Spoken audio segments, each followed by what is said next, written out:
किसी महापुरुष का आश्रय जब हो तब ये समझना कि परमात्मा कृपा हुई है, और यदि वो महापुरुष स्वयं ही भगवान हो तो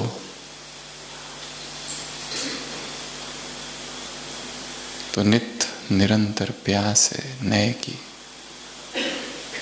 पुराना उसे उबा देता है, पुराने शब्द, पुरानी मान्यताएं, पुराना ढंग, पुरानी रीति रिवाज, पुरानी मान्यताएं, पुराना ज्ञान, पुराने ज्ञान के वही पुराने शब्द, वही बार बार रिपीट होती रही बातें धीरे धीरे उस पर असर कम करती है। इसलिए बाबा निरंतर कहते हैं नवीनता खोजो, और सबसे बड़ी नवीनता है एक चीज की खोज। कल की अव्यक्त वाणी, पूरी मुरली का एक बहुत शक्तिशाली महावाक्य। अब मैं कौन, यह स्वयं जानो। कल की अव्यक्त मुरली, किसको जानना है? स्वयं को। अब मैं कौन डैश, यह स्वयं जानो। मैं कौन का उत्तर मैं आत्मा हूं नहीं है, मैं तो खोज है। कितने ही मुखौटे ओढ़ रखे हैं, इसलिए मैं खो गया है।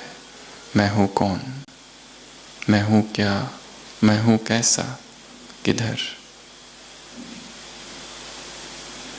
वही पुराने उत्तर इस प्रश्न के उत्तर में उसे दिए जाए तो कोई परिवर्तन नहीं होता है। एक काल्पनिक और झूठी कहानी है, काल्पनिक भी और झूठी भी।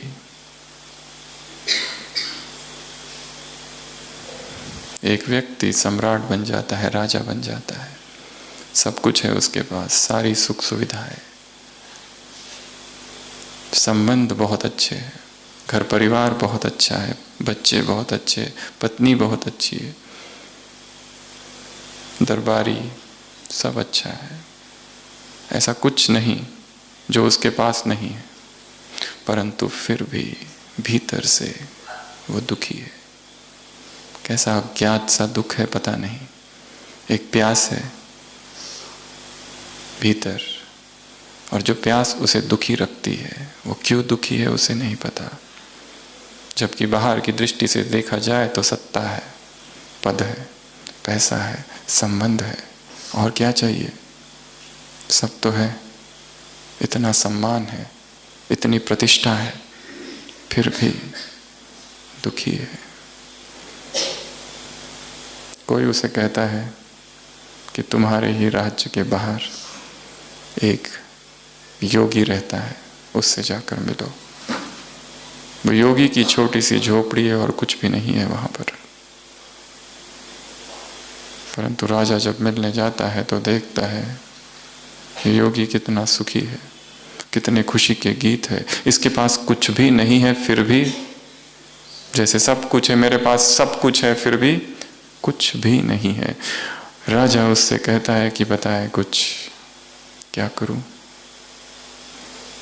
पर इससे पहले कि राजा उस योगी तक पहुंचे, उस योगी के कुछ शिष्य मिल जाते हैं रास्ते में, और वो उन शिष्यों से पूछता है कि तुम्हारे गुरु के पास ऐसा क्या है? और वो शिष्य उसे बता देते हैं कि हमारे गुरु अमर है, अमरत्व का वरदान उन्हें प्राप्त हो गया है। राजा सोचता है शायद इसी वजह से इसकी इतनी कीर्ति है, और जैसे ही राजा उस गुरु से मिलता है, उस योगी से, वो ये कहता है कि आप इतने खुश कैसे और मैं इतना दुखी क्यों? गुरु कहता है क्योंकि मैं अमर हूं। वो कहता है मुझे भी राज समझाओ। अमर कैसे बने? कहता है वेरी सिंपल, तुम्हारे राज्य के बाहर राइट साइड में जो पहाड़ी है वहां एक झरना है, जाके वहां का पानी पी लो, तुम अमर हो जाओगे। पर एक बात याद रखना, तुम्हें बहुत लोग रोकेंगे, तुम रुकना नहीं, जरूर पीना, क्योंकि तुम्हें अमर होना है। और अकेले जाना, वहां किसी को लेके मत जाना। राजा कहता है मुझे कौन रोकेगा? कोई रोक ही नहीं सकता। जब मैंने ठान लिया है कि मुझे अमर होना है और पानी पीना है तो मैं पीऊंगा। और राजा जाता है, अकेला जाता है, और झरना है, और झरने में अभी पीने ही अलावा होता है पानी, तो पीछे से आवाज आती है रुको रुको रुको। वो पीछे मुड़ के देखता है कौन रोक रहा है। देखता है ढेर सारे बूढ़े लोग हैं। वो कहते पानी मत पीना, हम भी ऐसे ही आए थे यहाँ अमर होने और अमर हो गए। अब इतने बूढ़े हो रहे पर मर नहीं रहे। हम मृत्यु चाहते हैं पर क्या करें, कभी चट्टान से नीचे कूद जाते हैं, चोटें लगती है पर मरते नहीं, बीमारियां हो रही है पर मरते नहीं है, शरीर जीर्ण हो रहा है पर मरते नहीं, क्योंकि अमर है।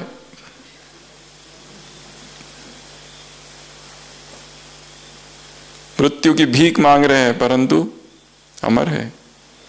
तथ्य विचारणीय है। राजा सोचता है रुकना चाहिए, कहीं ऐसी अमरता अगर मिल जाए तो दुख तो और बढ़ जाएंगे। वो वापस लौट कर आ जाता है गुरु के पास, कहता है कि ये हुआ। गुरु कहता है मैंने कहा था ना तुम रुकना मत, पर चलो अगर तुम्हें इसका डर है बूढ़ा होने का, ऑप्शन 2, राज्य के उस ओर एक दूसरी भी पहाड़ी है, वहां एक झाड़ है, उस झाड़ का फल खा लेना, तुम चिरायु निरंतर युवा रहोगे। फिर युवा रहना, फिर जाके पानी पी लेना।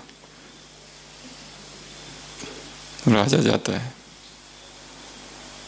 उस पहाड़ी के पास पहुंचता है, वहां वो झाड़ है और फल खाने ही वाला होता है। फिर भी वही शर्त है कि तुम्हें कोई लोग रोकेंगे पर रुकना नहीं, तुमको खाना ही है। वो खाने जाता है, पीछे से आवाज आती है रुको रुको रुको। वो कहता है कौन रोक रहा है? तो देखता है बहुत सारे लोग हैं, युवा है सारे।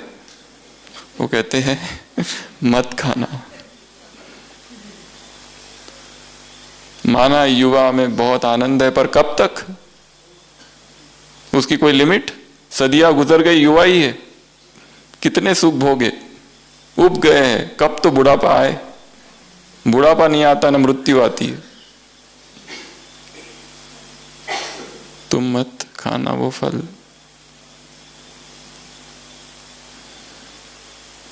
राजा लौट आया, आगे क्या हुआ पता नहीं। कहानी झूठी है।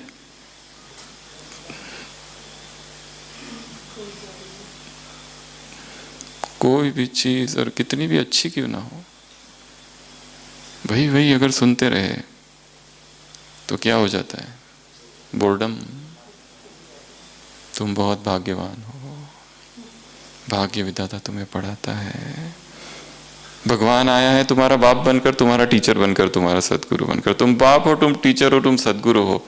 अमृत वेला एक वाक्य बोल दिया, योग पूरा हुआ। तुम ये भी हो, तुम वो भी हो, तुम ऐसे भी हो, तुम वैसे भी हो, तुम ये करते हो, तुम वो करते हो, इधर हाथ रखा, उधर हाथ रखा, इधर तिलक, इसको सकाश, उसको सकाश। मैं आत्मा हूँ, शांत स्वरूप हूँ, प्रेम स्वरूप हूँ, आनंद स्वरूप हूँ, शक्ति स्वरूप हूँ, गुण स्वरूप हूँ। मुझसे शांति की किरणें फैली है और मैं मास्टर सर्वशक्तिवान भी हूँ।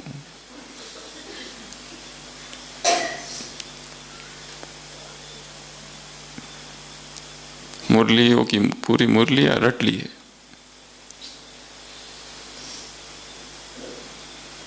मुरलियां किसी किसी को पूरी याद है फिर भी दुखी है, किसी को जरा भी याद नहीं है पर खुश है, ऐसे भी है।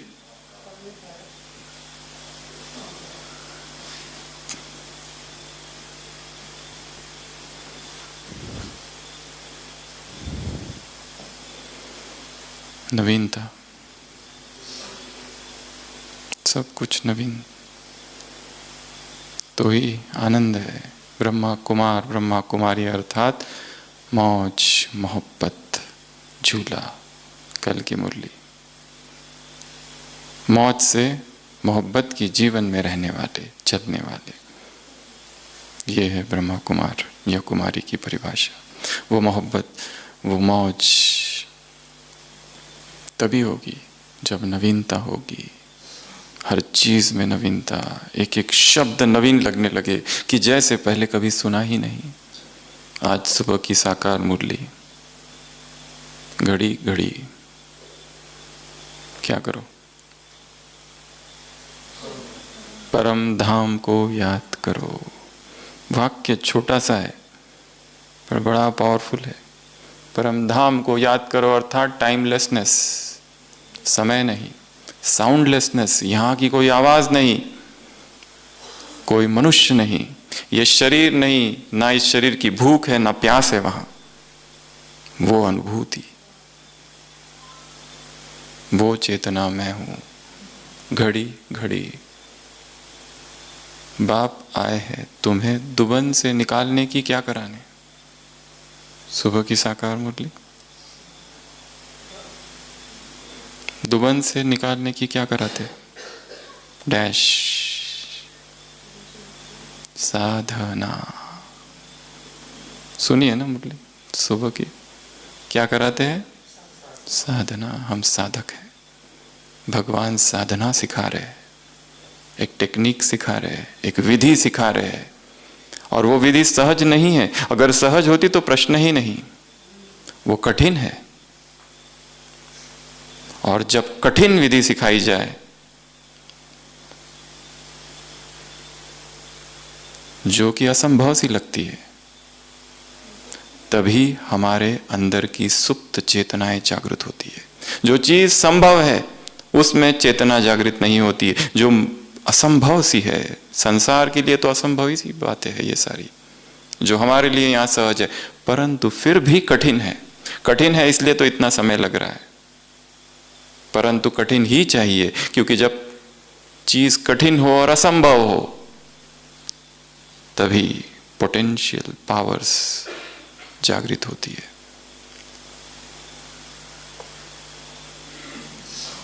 तो बाबा नवीनता सिखाते, ये है नई बात। आज की साकार मुरली, अचानक कहीं बीच में वाक्य आ जाता है, कई बार देखा होगा, ये है नई बातें, ये है गुह्य बातें, ये है महीन बातें। सब नहीं समझ सकते, कोई कोई ही समझेगा।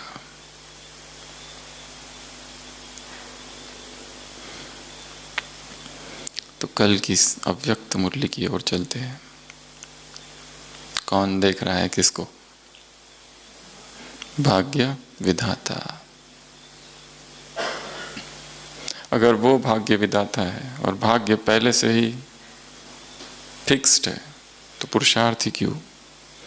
कोई शिष्य अपने गुरु से पूछता है कि क्या व्यक्ति स्वतंत्र है, या कर्म के बंधन में है, या नियति सत्य है, भाग्य सत्य है, क्या है, मुझे सही सही बताओ। पुरुषार्थ करना चाहिए कि नहीं करना चाहिए, या नियति बड़ी है, नियति में, भाग्य में, नसीब में जो होगा वो होगा। वो गुरु कहता है चलो तुमको सिखाता हूं, बताता हूं, समझाता हूं, खड़े हो जाओ। वो खड़ा हो जाता है। वो कहता है अभी एक पैर ऊपर करो।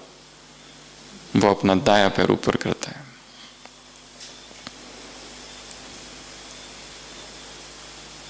थोड़ी देर बाद गुरु कहते हैं अब अपना बायां पैर ऊपर करो। ये असंभव है, जब मैं दायां पैर ऊपर कर चुका हूं तो अब बायां पैर ऊपर कैसे कर सकता हूं। गुरु कहते क्यों, तुम ही कह रहे थे ना तुम स्वतंत्र हो।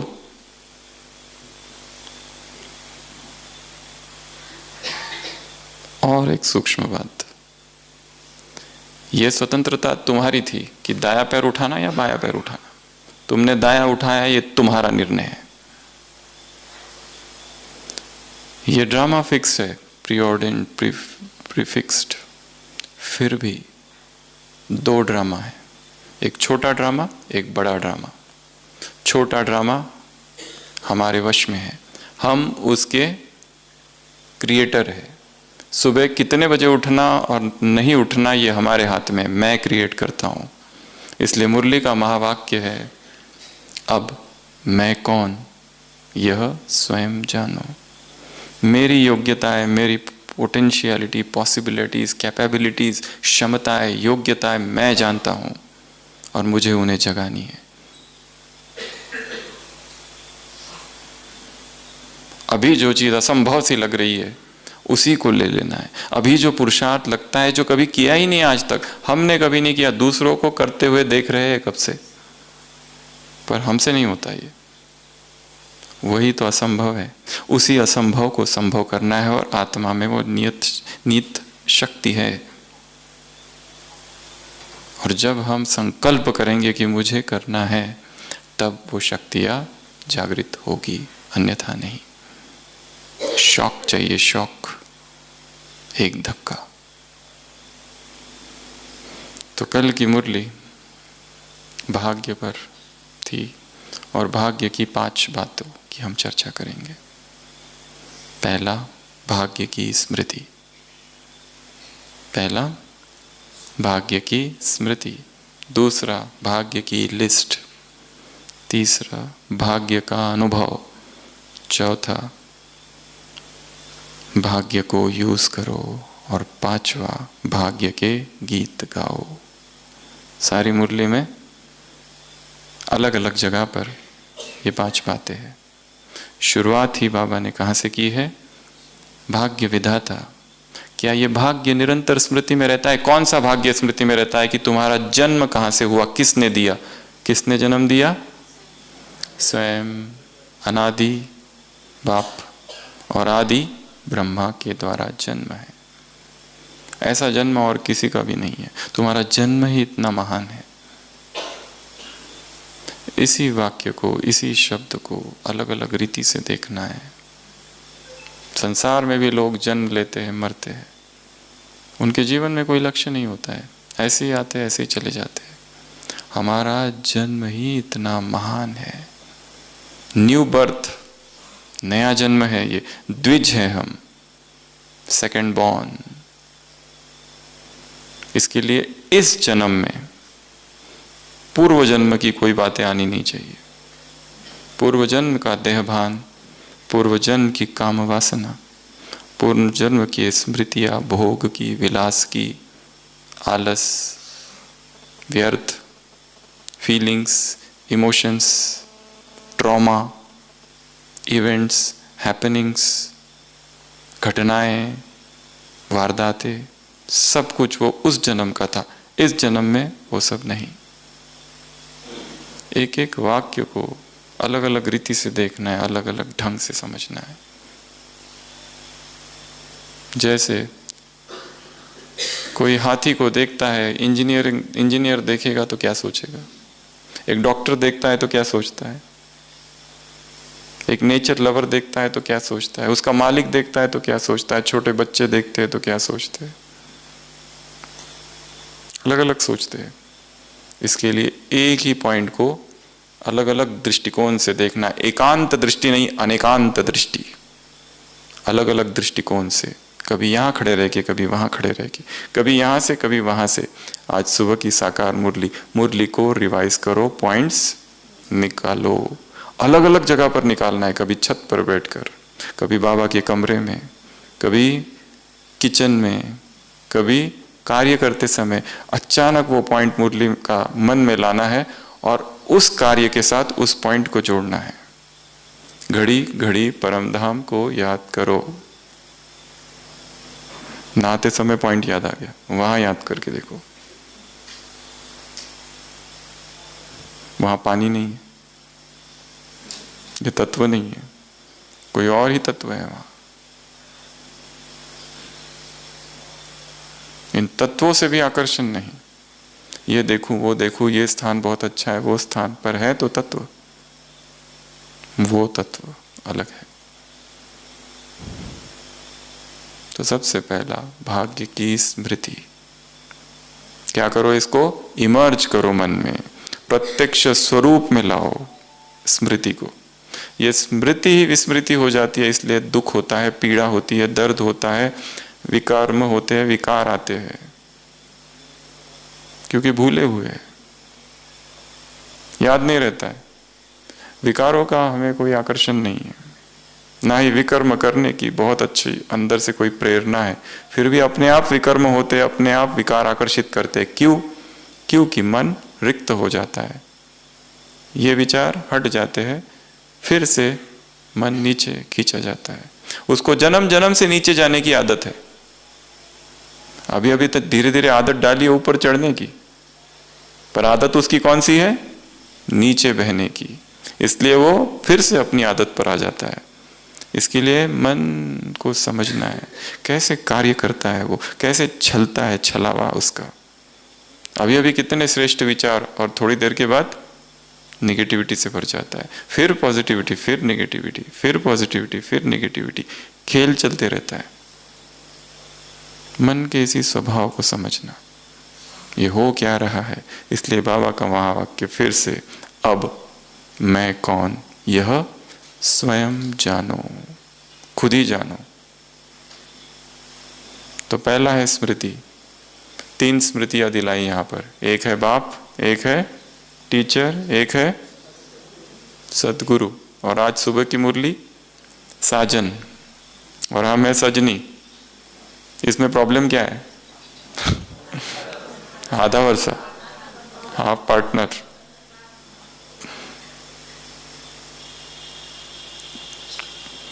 बाप से क्या मिलता है? वर्षा, अधिकार, खजाने, और चौथा कल की अव्यक्त मुरली पालना। भक्ति में भी कहते हैं वो कौन है? पालनहार। तो ये स्मृति कि मेरी पालना भगवान के द्वारा हो रही है, चाहे मधुबन में रह रहे, चाहे घर गृहस्थ में रह रहे, चाहे ऑफिस में काम कर रहे, संसार में, इस सृष्टि पर कहीं पर भी है, मेरी पालना कौन कर रहा है? भगवान। परमात्मा पालना सबसे बड़ी कौन सी है? श्रीमत, यही उसकी पालना है।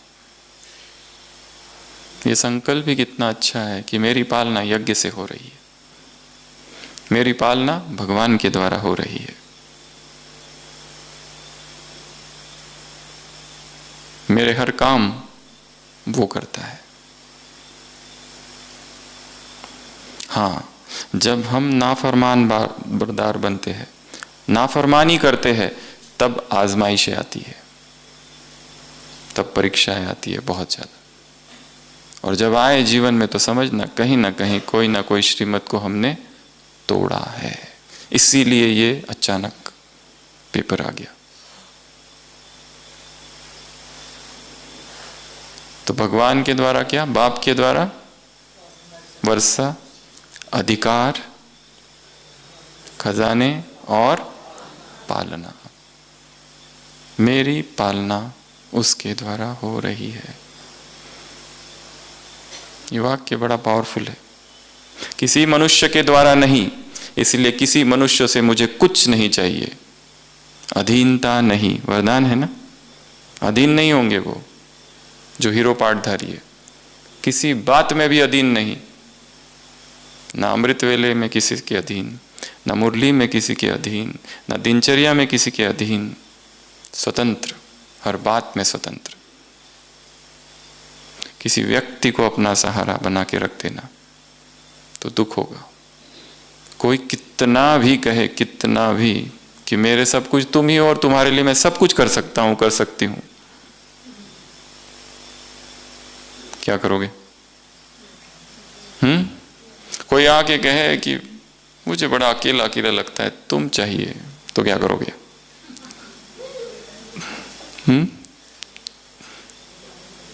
ज्ञानी ज्ञानी ज्ञानी कह रहा है, अज्ञानी नहीं। कोई ज्ञानी ही आके कहे कि हम दोनों साथ साथ चलते हैं, क्या करोगे? Next step, block, reject, unsubscribe, unfriend.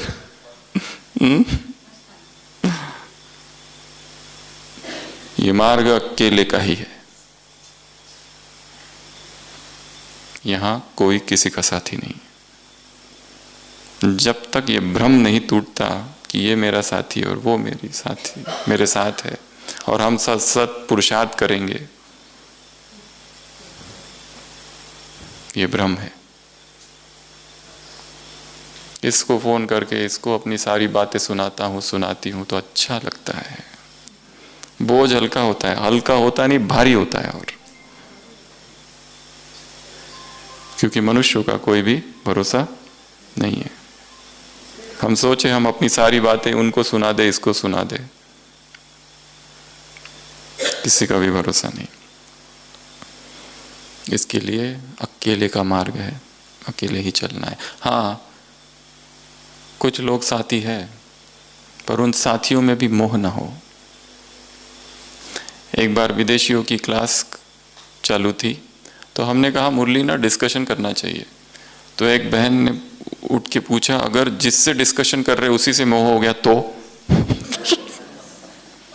Discussion बंद, खुद ही करो।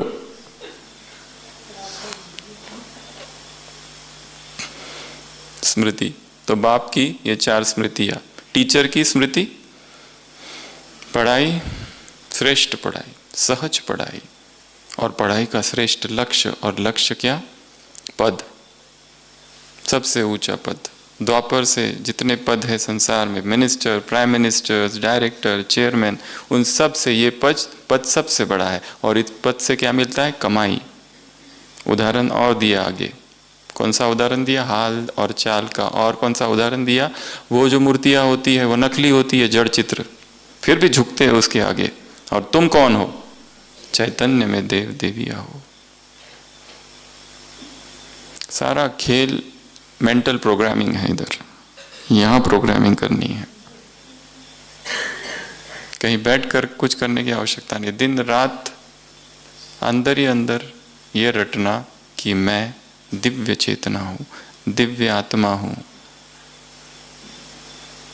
इसको सबकॉन्शियस तक ले जाना है, डीप, ताकि वो स्मृति निरंतर रहे। कितनी बार कौन पढ़ रहा है, कितने बजे अमृत वेला उठ रहा है, क्या कर रहा है, ये सब सेकेंडरी। मेन पुरुषार्थ है दिन रात अंदर स्मृति, सतत स्मृति, सतत जागरण, पढ़ाई। तो टीचर क्या करता है? पढ़ाता है। बाबा से एक बहुत अच्छा संबंध जो हमें बहुत अच्छा लगता है वो है कि वो मेरा गाइड है। क्या है? गाइड। जब भी कोई समस्या है, परिस्थिति आई, तो क्या करना है? बाबा से पूछो कि आप गाइड हो, इस परिस्थिति में मुझे क्या करना चाहिए।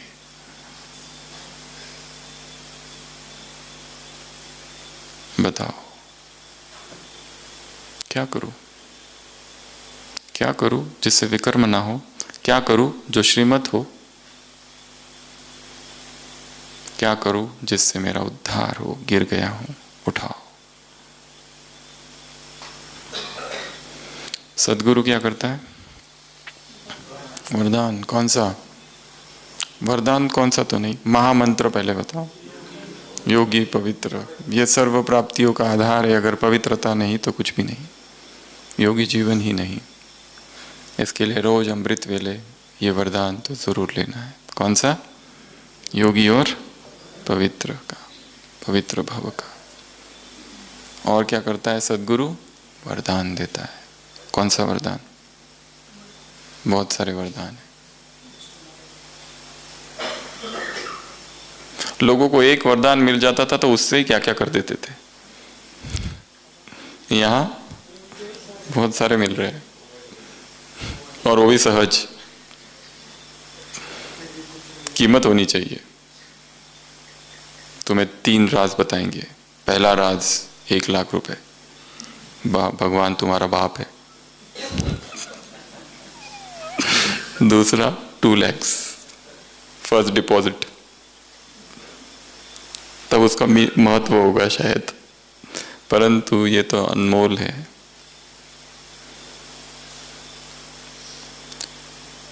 सद्गुरु। तो ये 3 स्मृतियां। संसार में लोग गुरु करते हैं तो गुरु के प्रति कितनी श्रद्धा होती है, कितनी भावना होती है। चाहे लोग गुरु पर कलंक लगाए फिर भी श्रद्धा भावना टूटती है क्या? बिल्कुल नहीं। उसी को मानते हैं, कहते हैं गुरु की ये परीक्षाएं है।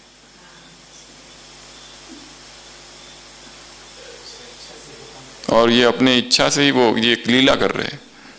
गुरु जेल में है, फिर भी उनकी लीला चालू है। तो नवीनता, संबंध वही है, पर उसको रूटीन नहीं बना देना है। तुम बाप और टीचर और सदगुरु। गुरु किस भावना से जाते थे राजा लोग गुरुओं के पास कि बताओ क्या किया जाए, ये समस्या है, कैसे इससे बाहर निकले।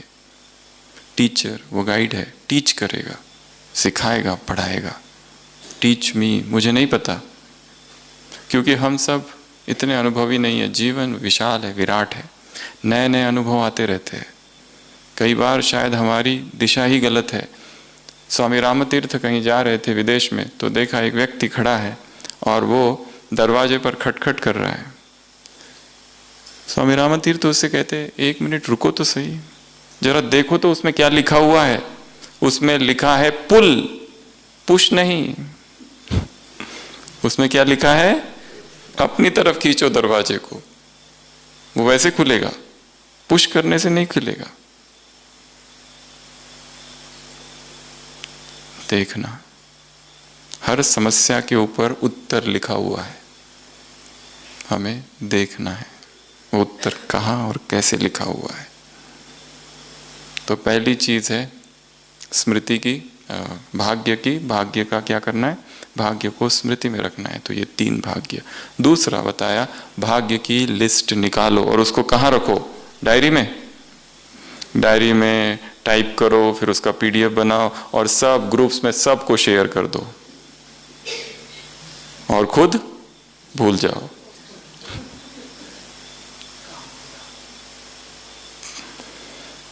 यहां भाग्य का सितारा चमके, भाग्य की लकीर तुम्हारे भ्रुकुटी में चमके। तो लिस्ट निकालना अर्थात वही लिस्ट नहीं, वही नहीं। कल अमृत वेले सब अपनी नई लिस्ट निकालेंगे, छोटे से छोटी लिस्ट, जो चीज जो हमने कभी जीवन की देखी ही नहीं, पर वो एक भाग्य है जो मिला। और जितना मन सूक्ष्म होता जाएगा और जितना परम धाम की स्थिति में स्थित होकर ये लिस्ट निकालेगा और सूक्ष्मता तक पहुंचेगा। सूक्ष्म से सूक्ष्मतर और सूक्ष्मतर से सूक्ष्मतम की यात्रा है अध्यात्म। जितना मन बारीक और सूक्ष्म और महीन होता जाएगा, ज्ञान की वही पॉइंट, जीवन में हो रही परिस्थितियां, वही परिस्थितियां एक नए ढंग से समझ में आएगी, हम जानेंगे।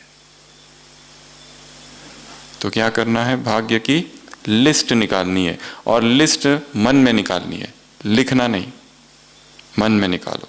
क्योंकि लिखते ही हमारा टेम्पटेशन होता है इसको अभी अच्छा सा फेयर करूं, फिर उसको सबको बताऊं और सबको भेजूं। ज्ञान के कुछ राज हमें अपने तक ही रखने हैं, गहरे अनुभव के लिए।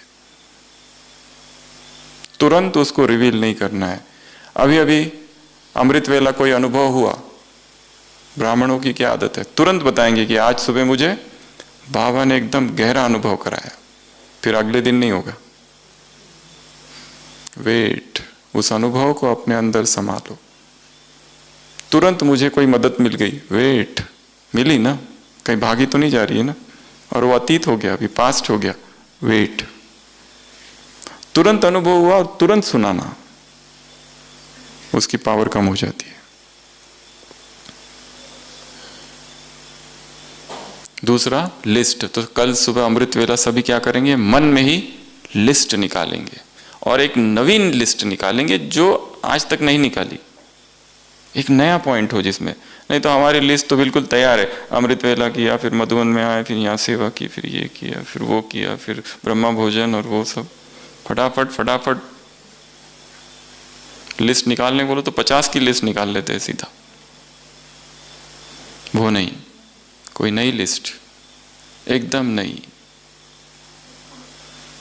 जिसके बारे में शायद किसी ने अब तक सोचा ही नहीं, हमने ही कभी नहीं सोचा ऐसी कोई बात। ये सेकंड। तीसरा, भाग्य को यूज करो। क्या करो? यूज करो। भाग्य अर्थात खजाना, उसको यूज करो। कितनी बार उसी मुरली में कहा है, यूज करो, यूज करो, यूज करो। कैसे यूज करें, प्रैक्टिकल में लाओ। एक राजा था, उसके 3 बेटे थे, सबने सुना होगा शायद, सिंपल है बट बड़ा गहरा अर्थ है उसमें। राज्य देना है, किसको दे? गुरु से पूछता है, गुरु कहता है ये लो फूलों के बीज, तीनों को बांट दो और तुम चले जाओ तीर्थ यात्रा, और उनको बोलो कि यात्रा से जब आऊंगा तो यही बीज मुझे वापस चाहिए, सेम। वो जाता है, अपने तीनों बेटों को बीज दे देता है फूलों के। पहला सोचता है कि पिताजी ने कहा है सेम बीज मुझे चाहिए, तिजोरी के अंदर बंद करके रखता है, हवा भी लगना न पाए, क्योंकि सेम बीज 1 साल के बाद लौटा के वापस देने हैं। चाबी खुद ही रखता है, कहीं चोरी ना हो जाए, बार बार जाके देखता है बीज ठीक है ना, क्योंकि वापस देने हैं। दूसरा सोचता है बीज को कहाँ रखे, ये बीज को बेच देते हैं और जब पिताजी आने के होंगे तब वापस दूसरे बीज लेके आ जाऊंगा, समझ में थोड़ी ना आएगा। और तीसरा भी कुछ करता है पिताजी वापस आते, पहले से पूछते बीज, कहता है, खोलता है, सब सड़ गए, 1 साल तक बीज सड़ गए। दूसरा कहता है रुको मैं अभी लेके आता हूं। पिताजी कहते हैं अरे वो जो बीज थे उस योगी का स्पर्श हुआ था उन बीजों को, तुम जो बीज अब लेके आओगे वो दूसरे होंगे।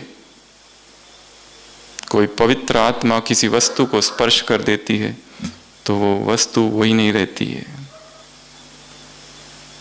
किसी स्थान पर किसी योगी की दृष्टि पड़ती है, फिर वो स्थान वो नहीं रहता है।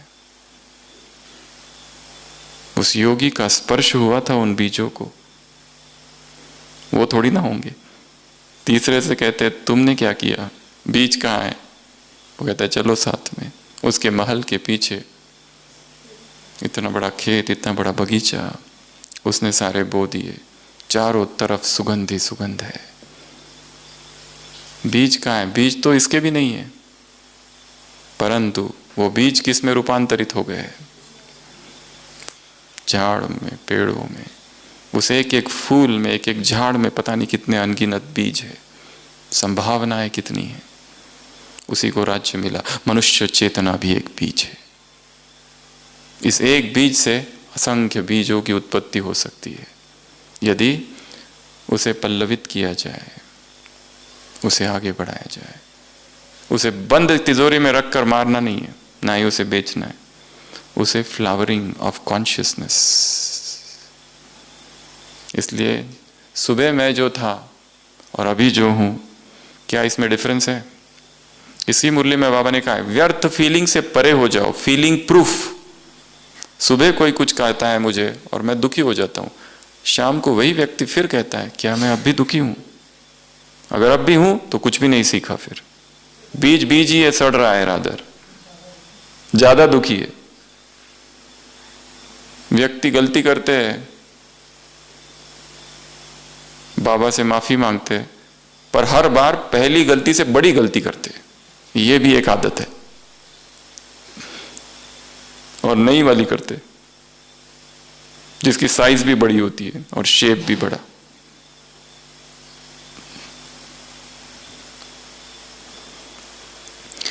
तो खजानों को क्या करना है? यूज। कैसे? ज्ञान के खजाने को कैसे यूज करेंगे? ज्ञान मुख से निकलता रहे। आज क्या कहा? ज्ञान क्या है? बारूद, गोले है, बॉम्ब। तो फेंकते रहो इधर उधर, हमारे मुख से ज्ञान निकलता रहे तो क्या होगा? ज्ञान के संस्कार यहाँ पक्के होंगे। बाबा से बच्चे कहते बाबा हमें ज्ञान तो समझ में आया पर हमको बोलने नहीं आता है, सिखाने नहीं आता है दूसरों को। इसका अर्थ बाप कहते तुमने समझा ही नहीं है। अगर कोई ना मिले तो आईना तो है, अपने आप को सुनाओ, पेड़ है, झाड़ है, पौधे है, किसी को भी सुनाओ। ज्ञान बहुत रमणीक है और बहुत सूक्ष्म भी है। वाक्य वाक्य में शक्ति है, पर उस गहराई में पेनेट्रेट करना है। यदि ये ज्ञान दुख विमुक्ति का मार्ग है तो मेरे जीवन के दुख मुक्त क्यों नहीं गए अब तक? सब कुछ पता है, ड्रामा का एक एक राज पता है, एक एक पॉइंट पर एक एक घंटा क्लास करा सकता है हर व्यक्ति, फिर भी दुख से मुक्त क्यों नहीं है? दुख से मुक्त कैसे हो, इस टॉपिक पर भी क्लास करा सकते हैं, पर फिर भी दुख से मुक्त नहीं है। कुछ तो है, दैट इज मिसिंग। इसलिए बाबा का महावाक्य फिर से, अब मैं कौन यह स्वयं जानो। सबको जान लिया है अपने आप को छोड़कर, तो ज्ञान को यूज करना है। ज्ञान को फिर उसके बाद में खुशी को, ब्राह्मणों का काम क्या है? खुश रहना, खुशी बांटना। यूज करो उसको, अपने तक ही नहीं रखो। ज्ञान, गुणों को बांटो, शक्तियों को बांटो। कोई कला हमारे पास है, कोई स्किल हमारे पास है। कोई अपनी कला को दूसरों को नहीं सिखाते, क्यों? डर लगता है कहीं मेरे से आगे ना चला जाए, इसलिए मैं अपनी कला पर कुंडली मार कर बैठूंगा, किसी को नहीं बताऊंगा। मेरी स्किल है, मेरी निपुणता है, प्रवीणता मेरी इसमें है, दूसरों को नहीं सिखाऊंगा। जो हमें आता है हमें दूसरों को सिखाते जाना है। अगर विलिंग है तो, वो चाहते हैं सीखना, तो सबको सिखा देना है। और जो हमने सीखा उसके प्रति अहंकार भी ना हो। फिर एक मेडिकल फील्ड का उदाहरण है, समुंदर का तट है और एक व्यक्ति डूबता है, एक छोटी बच्ची, और उसको पकड़ के लाते, वो बेहोश है। तो एक युवक आता है, वो कहता है मुझे पता है, मुझे पता है, सब हटो बाजू में। वो सीपीआर पता है, सीपीआर किया जाता है। सीपीआर अर्थात चेस्ट में कॉम्प्रेशन किया जाता है ताकि हार्ट जो बंद हो गया फिर से चालू हो जाए। वो कहता है हटो सब, मुझे आता है, और वो करने लगता है। तो वहां एक बूढ़ा सा व्यक्ति होता है, तो वो देखते रहता है। वो करना जाने वाला था पर वो उसको भी हटा देता है, तुम हटो, और वो खुद करता है और वो बच्ची होश में आ जाती है। तो वो देखता है, खुश होता है, देखा मैंने बचा दिया ना। और सबकी तरफ देखता है, सब लोग उसको शाबाशी देते, वाह वाह बहुत अच्छा बहुत अच्छा। और थोड़ी देर के बाद वही व्यक्ति जिसने बचाया था वो खुद ही बेहोश हो जाता है धूप से। और जब उसकी आंख खुलती है तो एम्बुलेंस में, और वो जो बूढ़ा व्यक्ति था उसकी पल्स पर हाथ रखे हुए है, उसने उसको बचाया था। तो वो पूछता है, आंख खुलती है, बोलते मैं कहाँ हूँ? बोलते एम्बुलेंस। तो बोलते आप डॉक्टर हो? तो बूढ़ा व्यक्ति कहते हैं हाँ। ये तो डॉक्टर भी नहीं था, फिर भी उसको हटा दिया था। तो वो कहता है कि फिर आपने तब क्यों नहीं बताया? वो कहता है उस समय मैं डॉक्टर हूं या ना ये इंपॉर्टेंट नहीं था, वो बच्ची को बचाना इंपॉर्टेंट था और वो तुम कर रहे थे, इसलिए मैं हट गया, मैंने किया, ये इंपॉर्टेंस नहीं है। कहा ना, सेवा और योग, याद और सेवा, डबल लॉक। याद कौन सी? शक्तिशाली। और सेवा कैसी? निस्वार्थ। सेवा कर दी और भूल गए, याद ही नहीं। सेवा करते जाओ और भूलते जाओ, निष्काम। कुछ भी किया, निष्काम। तो खजानों को क्या करना है? यूज। हमारे अंदर जो कला है, जो स्किल्स है, वो दूसरों को सिखाते जाना है। अगर सामने वाला सीखना चाहता है तो, जबरदस्ती नहीं सिखाना किसी को। नहीं तो भाग जाएंगे। हम दिखते ही वो उधर। उसको पता है ये अब सिखाएगा, इससे पहले कि ये सिखाए भागो। टीचर से इसलिए तो डरते हैं बच्चे।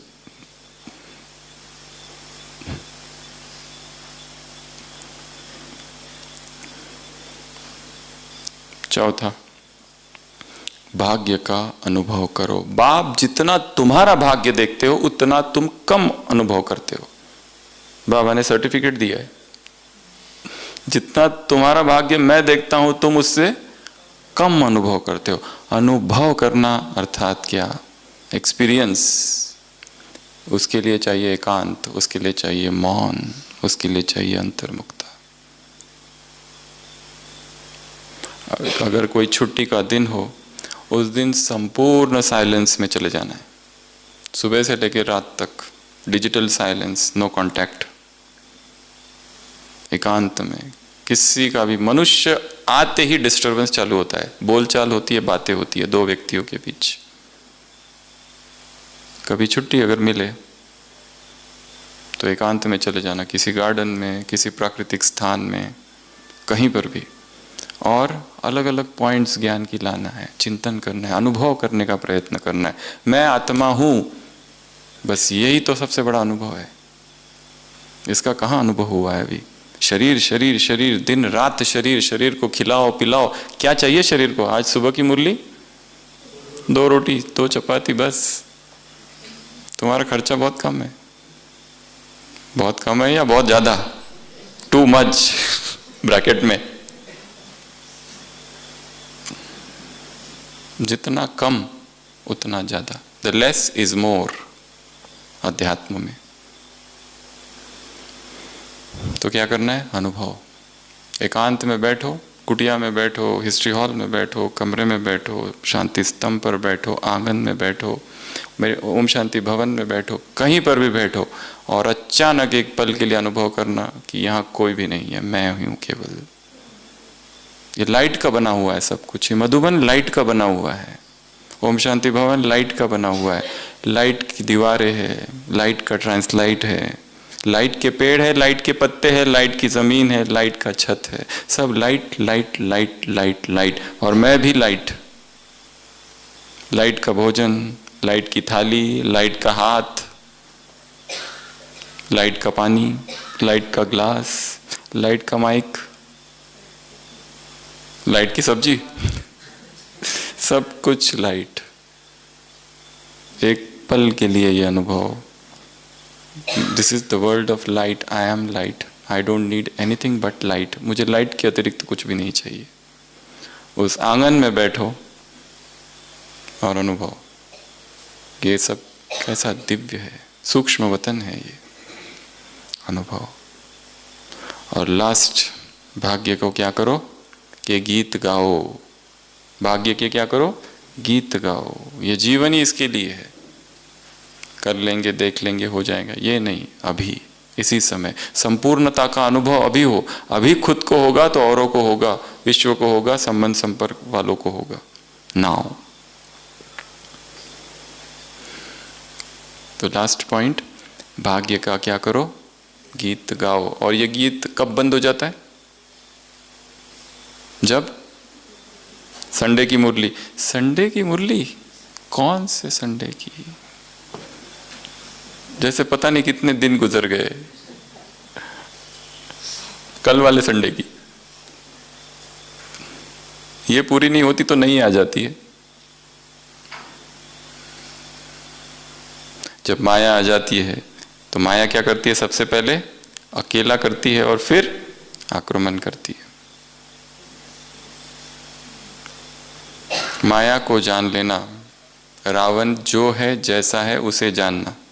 बाप जो है जैसा है जानना कठिन है, और रावण जो है जैसा है जानना वो महाकठिन है। बाप को जानना आसान है फिर भी, पर माया को जान लेना ये बहुत कठिन है, क्योंकि बाप अपना परिचय खुद ही देता है, माया अपना परिचय नहीं देती है। बाप एक एक चीज बताता है, मैं ये हूं, मैं वो हूं। माया ऐसा नहीं, रादर माया तो छिप के आती है, पता ही नहीं चलने देती है। झूठ सत्य का भेष पहन कर आता है।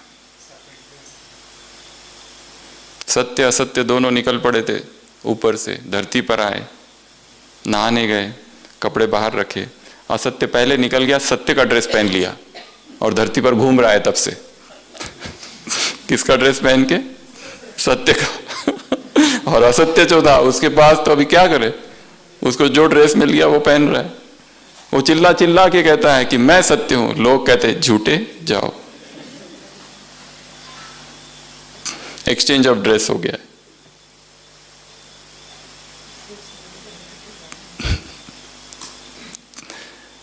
तो क्या करो? खजाने के गीत गाओ। और उसके लिए बाबा ने क्या कहा? लॉक लगा दो। कौन सा?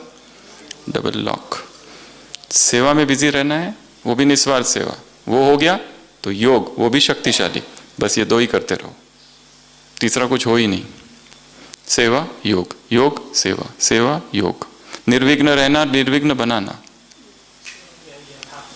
यही यथार्थ योग और यथार्थ सेवा। तो भाग्य की 5 बातें हमने देखी। भाग्य की स्मृति, भाग्य की लिस्ट, तीसरा भाग्य को यूज करो, भाग्य का अनुभव करो, और चौथा भाग्य के गीत गाओ। ऐसे, कैसे? गीत गाने वाली आत्माओं को ऐसे, हीरो पाठधारी आत्माओं को ऐसे,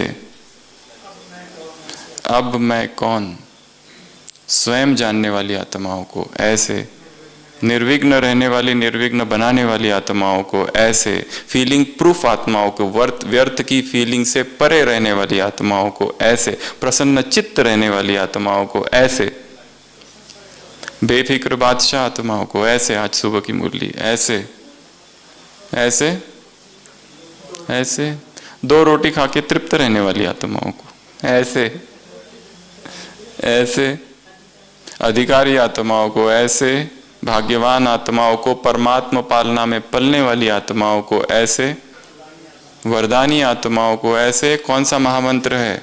योगी भव, पवित्र भव का वरदान सदा अपने साथ रखने वाली आत्माओं को ऐसे ऐसे, पढ़ाई पढ़ने वाली आत्माओं को, पढ़ाई को रिवाइज करने वाली आत्माओं को, 15 दिन के बाद भी रिवाइज करो तो रिफ्रेश हो जाओगे, टेप का सुना हुआ ऐसे।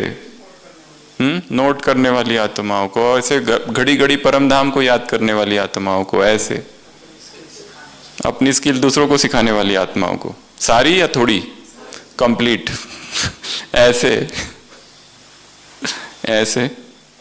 और कोई पॉइंट? झूले झूलने वाली आत्माओं को, मोहब्बत में रहने वाली आत्माओं को, मौज में रहने वाली आत्माओं को ऐसे, मजबूरी नहीं, मजबूरी से नहीं, स्वतः ऐसे, खुशी बांटने वाली आत्माओं को, खुश रहने वाली आत्माओं को। तो मुरली से ढेर सारे समान एक एक पिक करना है, सोचना है, एकांत में जाना है, मौन में जाना है, चिंतन करना है, उसको अंदर ही अंदर उतारना है, तो नवीनता आएगी। तो ऐसी नवीनता लाने वाली आत्माओं को बाप दादा का याद प्यार, गुड नाइट और नमस्ते। हम रूहानी बच्चों की, रूहानी बाप दादा को याद प्यार, गुड नाइट और नमस्ते।